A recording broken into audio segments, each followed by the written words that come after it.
ఈ నెల 9వ తేదీన చిత్తూరు జిల్లాలో జగన్మోహన్ రెడ్డి పర్యటన చేయబోతున్నారు. ఇప్పటికే నెల్లూరులో పర్యటన వాయిదా వేసుకున్న నేపథ్యంలో చిత్తూరు జిల్లాలో జరిగే పర్యటన మీద ఆసక్తి రేకెత్తిస్తున్నారు. గిట్టుబాటు ధర లేక అల్లాడుతున్న మామిడి రైతులకు అండగా నిలిచేందుకు ఈ నెల 9న బంగారుపాల్యం మామిడి మార్కెట్ను మాజీ సీఎం ప్రతిపక్ష నేత వైఎస్ జగన్మోహన్ రెడ్డి సందర్శించబోతున్నారు.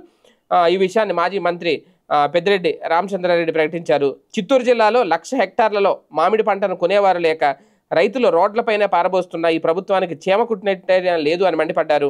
సీఎం చంద్రబాబు ప్రాతినిధ్యం వహిస్తున్న జిల్లాలోనే మామిడి రైతులు నష్టాలతో కుదేలవుతున్నా ప్రభుత్వంలో చలనం లేకపోవడం దారుణం అన్నారు.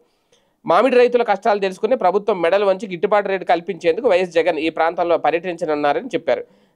అంటే వాస్తవానికి పల్స్ ఫ్యాక్టరీలు ఉన్నాయి అని చెప్పారు. 98% పల్స్ ఫ్యాక్టరీలు, అందులో టీడీపీ వాళ్ళవేనట. ఇవి కూడా పెద్దిరెడ్డి కీలక ఆరోపణలు చేశారు. ఒకవేళ వాళ్ళవి ఉంటే కనుక ఎక్కువ పల్స్ ఉంటే కనుక కేసులు పెట్టచ్చని కూడా చేసిన వ్యాఖ్యల నేపథ్యంలో మరొకసారి ఈ అంశాన్ని అయితే ప్రస్తావన తీసుకొచ్చారు. ఏది ఏమైనా మొన్న మధ్య మిర్చి రైతు, తర్వాత పొగాకు రైతు, ఇప్పుడు మళ్ళీ మొన్న మామిడి రైతు, ఇలాగ వరుసగా అంటే రైతులు రోడ్డును పడుతున్నారు.